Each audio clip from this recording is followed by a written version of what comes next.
Yeah. And I changed my diaper. She changed her diaper, you guys. She's been wearing it all day, finally. Oh, God. Got it clean. What that smell was.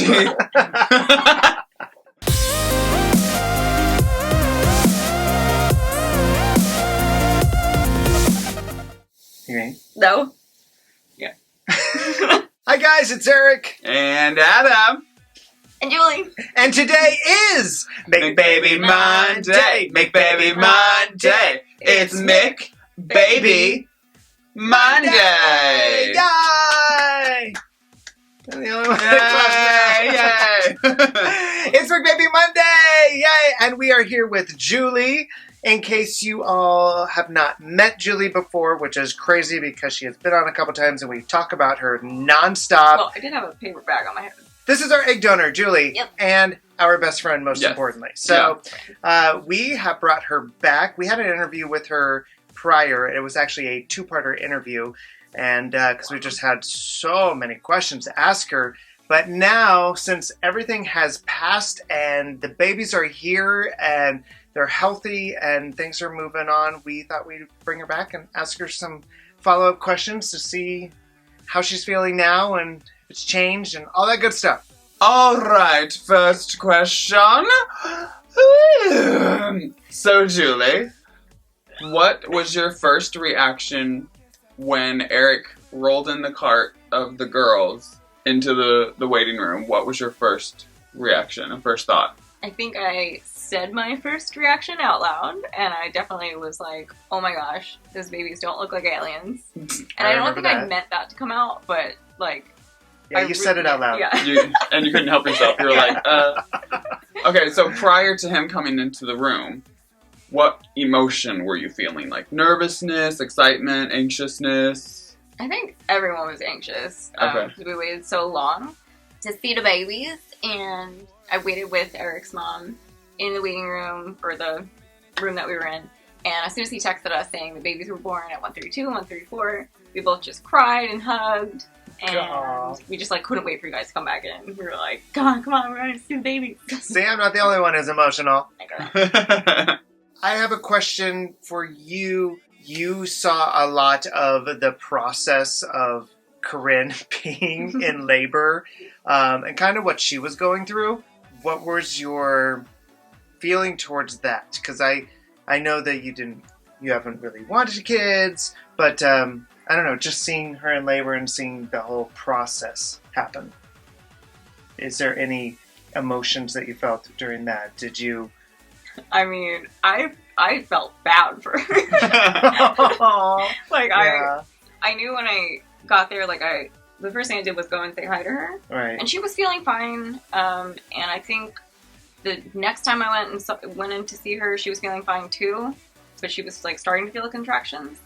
And then when I did stop in to see her when she wasn't feeling so hot, I just like immediately was like, oh my gosh, I need to leave the room because I don't want to bother anyone. I want to make sure she's comfortable, and I don't think my being there was going to benefit anything.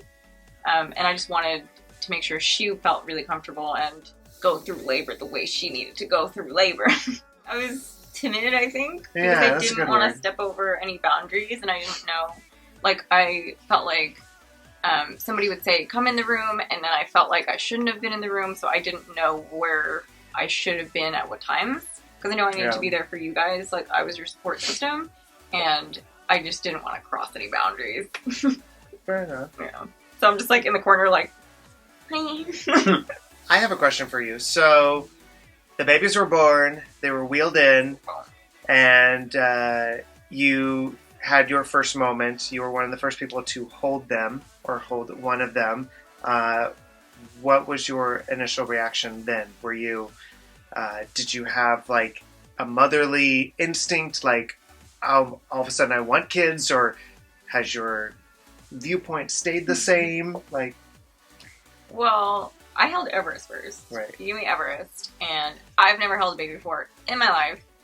And what did you do when he gave you the like, how did you hold? Yeah, I was like, where do I put it? Like, what? How do you? Because what I do you feel do like you with like, it? Yeah. you're like, okay, no. She literally held her hands out I like was this, like, and what do I do? I was like, no, that's not gonna work. That's not gonna work. You gotta do something else than I'm that. like, I know you have to prop your head up, but how? Like, where does it go? Like, And we totally had a moment where we were just laughing about it because I was like, oh, no, that's not gonna work. when I did get Everest situated in my arms, and I talk about this a little bit on the video that I made on my channel, but my heart melted when I saw her, and I felt like I had this moment of just realization that this is real and I helped create something so perfect, and like that felt so good. But I didn't have crazy maternal connections or anything like that. So after all this, you still feel the same way as you did before, as far as not really seeing kids in your future. Yeah, and it's not that like I looked at them and was like, oh no, I don't want kids because of them. It was a very obvious realization that I had with myself that as adorable as these babies are, I don't think that's what's going to complete me. I don't see kids in my future, but I think being an aunt will. Yay! And Julie did actually make a video about her experiences after the girls were born and how she was feeling and all that, more in depth a little bit. So if you want to head over to her channel, we will have her info down in the description below. So definitely go over just to get more of her perspective. Because it is quite interesting for us to even hear your perspective on it even more. I feel like I kind of was scared to tell you guys how I felt about the thing, everything, because, I mean, nobody really even asked me, like, how I felt. Like, my family, nobody really asked me what was going on with me, and I was scared to tell anyone because I didn't know if it was wrong to feel the way that I did. Because I did have my little emotional breakdown, but I feel like it was selfish of me to have the breakdown about what I had it about. When did you have your breakdown? When I drove home. When you drove home? Yeah. While you were driving? Probably wasn't the safest thing to do. Like in my car driving, just tears everywhere. Yeah. I did notice that after they arrived, you left rather quickly. Yeah. I wouldn't say like, she was like, oh, here you go, bye, see ya. But it was kind of like a moment with all of us, and then you left, and there was nothing bad about it. I didn't think like, oh, you know, she's leaving, you know, how dare she so early, because you had been such an emotional support for all of us since like the day before. You were with us for like 8 a.m. 28 hours. Yeah. Solid. So I didn't think about that, but I was wondering if you were okay in that moment, because there was so much going on, and babies were being passed around, and people were crying and saying how beautiful they were, and the moment was beautiful. And I was like, I'm out. Uh-huh. I was okay up until like halfway of the drive home. But the reason why I left was because I felt like Corinne really needed to rest, and I did not. Like, she just, to me, looked so exhausted. Yeah. Rightfully so. And I didn't want to intrude at all. Yeah. And I'm sitting in the waiting room while you already have the babies. Would have been a little weird. I think for me, I'm actually happy with the reaction that you had, only because I think for me there was a slight fear that once the babies steal your babies. Well, once the babies were born, Steal a baby. that either I don't think you would steal the babies. I don't think you have that in you, and you're not strong, so I don't know if you could like even carry both the babies at the same time. But I think my biggest fear was that you would, in a way, kind of like cut our relationship, because you would find it so difficult to be involved in our lives when, do you know what I mean? In a way, I was fearful that you might be like, I can't like see you guys as much anymore, because I like the connection of, because it would hurt me to too be with them too much. and I think that's what I was fearful of. So the fact that you were like, it's solidified that I just don't want kids for myself, I'm like, cool, nothing's changed, like we still get to have our best friend and our girl, like, so I was happy with that actually. Yeah. I'm like, cry in your car, girl. So, like, let it all out, like feel your feels. I was happy that you felt that instead of what I was afraid of. You asked me several times if you think anything changed between all of us after the babies were born. I was like, no, we're just hanging out and there's babies now that, need to be fed and stuff. Yeah. Yeah, because Julie's come over a couple times since they've been born. Yeah. And helped out, and she's brought us food every single time, which has been incredible. And it's been, like you said, it really hasn't changed as much as far as like our relationship. The only thing is that we don't necessarily play video games anymore like we used to. Instead of video games, we changed diapers. I changed a diaper for the first time today, and that was, I mean, you said it yourself, that was a blowout. Yeah, so she was like, oh yeah, I want to change the diaper. I was like, do you want me to prep anything? She was like, no, you can walk me through it. And so she started, and then she took off the jammies that Addison had on, and there was just poop all over the leg. I'm like, you got the worst one, because this hasn't happened to me yet. So, all right. I mean, granted, all the future diaper changes for Julie are going to be a breeze, because she got the worst one for the first one. So true. That rhymed. Worst one for the first one. Hey! When the girls were born, did you think either of them looked like you? No. And I immediately right away, I saw both of you guys in the girls. Like, I knew right away Everest looked like you, and I knew Addison looked like you. I think beforehand we were looking at baby pictures so much of each of us that, like, when I was looking at my baby pictures, I was kind of confused as to what I looked like as a baby, because it didn't make sense to what I look like now. So I was like, oh my gosh, what if these babies come out with a huge full head of hair and like smushy Asian faces? Because that's what you look like as a baby. I definitely look Asian. Yeah, I'd have to say that you did not look like the Caucasian Italian that you are. Like, when I saw your baby picture, I was like, are you sure this is you? Yeah, I don't know how that happened. But, I'm starting to think your mom just Googled baby and then found the first one and sent it to you. She's like, yeah, no, this is you as a baby. Yeah. The only thing that I think Everest had was my lips. Yes, I agree. So I thought that looked like some of me's in there somewhere. But we'll see. When I do think Everest has more of you than Addison has more of you. Addison just looks like us. I think Addison is like your twin. Addison is straight up me. Yeah. But I think Everest has more of like a combination of the two of us. Yeah. I do see a little bit of, with your baby picture, like the smush face, I see a little bit of that in Addison. But when my mom sent me my baby picture of Addison, I was like, Addison looks like me with a bow on. Like, it's basically me. So now that the girls are here, what do you want to be referred to as by them? Yeah, Julie. Okay. There's been a few people that have asked, like, oh, is she going to be mother, mom, anything like that? No. Okay. Nobody's going to be mommy. Okay. Have you thought of what your reaction will be when the girls do find out that you are their biological mom?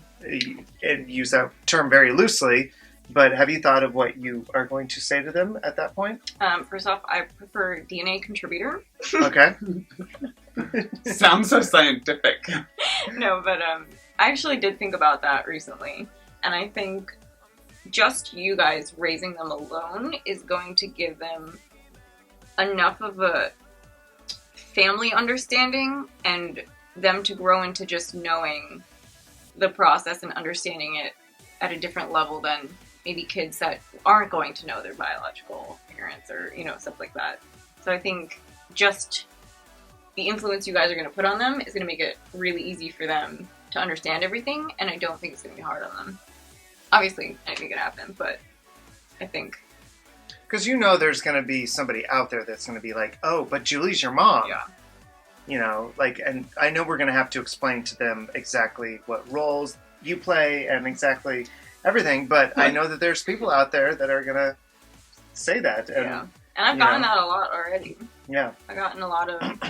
What? You've gotten a lot of what? What are you looking at? Yeah, what's going on over there? Okay, so I just had this, like, mental image in my head that anytime the girls or somebody is like, oh, Julie's your mom, Julie just plays that clip from Dinosaurs, like, not the mama, not the mama. Of course you would think of that. Yeah, I love that show, but I see Jay Beans being like, no, not the mama, not the mama. As soon as they have questions, we're going to be honest with them. We're not going to hide anything from them. Yeah. I was thinking about that too, but I was thinking that, like, children who go through things like this and have to understand stuff like this, most of the kids that have problems with it don't get all their answers, and that's where the problems come from. That's very true. And I think when I had a comment the other day of, oh, how are they going to feel knowing that their mother didn't want them? And I'm like, they're going to know everything about everything. And I'm going to be there in their lives too. So it's not like I just gave away children that I didn't want. I helped my best friends have a family. That's not, like, that's a whole They'll different be able situation. to come to you and ask you that question. Yeah. Like, why don't you want me? And you're going to be like, well, that's not the case in this situation. That's not... And I think if they couldn't get those answers, that's where all those mental and emotional problems come from. As Aunt Julie, what are you most excited to teach the girls that you don't think Eric and I will be able to? Oh, wow. Okay, apparently there's a lot. She has thought about this already. She got the list out. She's like, well... No, I just know for sure when it comes to the teenage years, like, lady issues are going to be lady issues. PMS is real. You're going to need a lot of chocolate. Okay. It's okay. I can handle that. I love chocolate, so...